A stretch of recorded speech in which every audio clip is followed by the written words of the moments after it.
Hey everybody, Jennifer Hernandez here. If you are new to me, I am a registered dietitian. I have been a dietitian for over 20 years. I've worked clinically in food service management a little bit, program management, higher education, which is actually currently where I am right now. And I am also a PhD student in curriculum and education. And today I want to talk about competence. Competence is actually one of my personal values. And obviously it's important to me because if competence weren't, I wouldn't still be in school, although going to school does not make you competent either, right? So actually learning and understanding and being able to implement things is part of what makes you competent. But I was doing some homework today and some reading for fun yesterday, and this idea of competence came up in both sets of reading. And so while I actually prefer to not jump on and do things on Sundays, I wanted to get this out while it was fresh in my mind and before anybody needed my attention and derailed me from this little talk.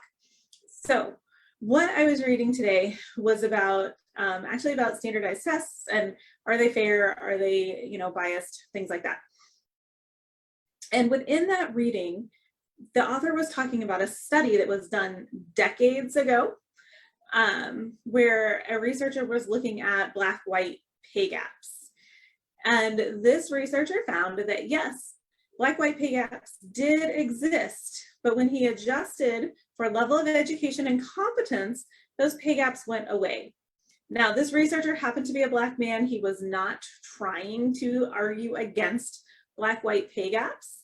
Right? I didn't go back and find the article because, you can do anything with statistics, but his takeaway was that when adjusted for the level of education and the level of competence of the person, the pay gaps went away.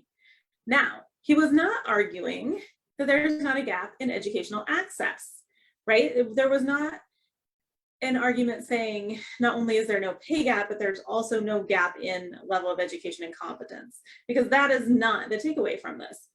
But when we're looking at level of education and competence, those pay gaps went away.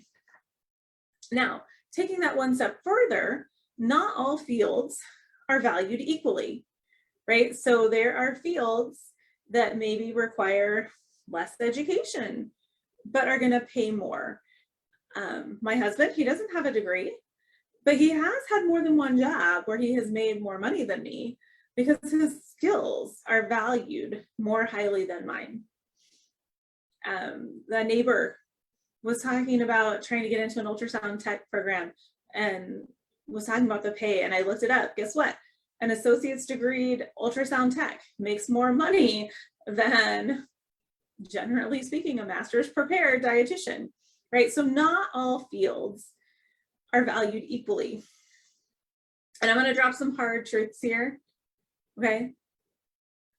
There is some reason why dietitians sometimes aren't highly valued. Okay. Telling people to eat following Choose My Plate is not a high value skill. Right? Doctors can do it, nurses can do it, personal trainers can do it. Right? So if we are staying within that narrow lane that our profession sometimes likes to put us in, we really don't have a high value skill. Now, yes, people should come to dietitians for medical nutrition therapy. They shouldn't be going to whatever friend, social media influencer. We do have some high value skills, but sometimes we water it down and tell people to eat following Choose My Plate, and that is not a high value skill. So the takeaway is, what is our degree worth if we're not adding value above what so many others can do? So how do we add value? Well, we develop a level of competence above what anyone else can do, right? So how do we achieve that competence? Well, first of all, focus. Focus in on an area of interest. Now, maybe it's something from your personal history, maybe it's something from your work history. I'm working on a program where we're going to dive deep into that. So if you're interested in learning more, please let me know. I would love to hear from you. But what we want to do is we want to spend time and effort on the things that are important to developing that competence. And we need to stop doing unimportant things. Now, that may not be fully practical in your job, right? There are things that I would love to take off of my plate, but I can't. There's no one for me to hand it off to, right? But when you can, find ways to focus in on what's important for helping you develop that competence. Now, you've probably heard, the saying, don't sweat the small stuff. Well, if you want to become highly competent, you actually do need to focus in on the small things, but not like the menial tasks, but the small things that are going to take you one step higher. What's going to push you over the edge? And that's not a blanket statement. I can't answer that for you across the board. It really is going to depend on what your area is, right? There's not just a blanket, this is the one small thing to focus in on. It really will depend. And then finally, in achieving competence, don't spend all of your time learning. And that might sound like a weird thing for me to say, especially as an educator and a student at the same time. But it's not that there's anything wrong with learning. There's something wrong with passive learning that we acquire and then we do nothing with. I'm sure you all have examples of times that you learned something or you sat in on a lecture and you don't remember any of it. I'm talking OChem, biochem, right? If you're not using it daily, you don't remember it. So as you're working to develop that competence, be sure to implement what you are learning, right? It's not good to just soak in a whole bunch of knowledge if you don't do anything with it. Now, the last thing I want to say about competence is that competence does not guarantee your value in the marketplace. There are a lot of incompetent people out there making a lot of money.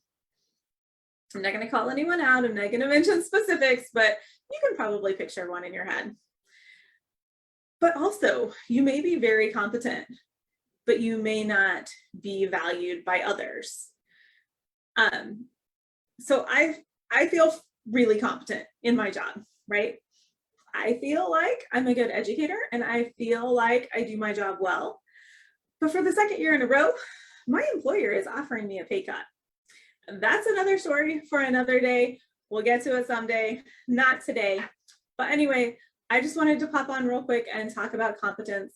I hope you appreciated it. Let me know what the most meaningful thing I said was.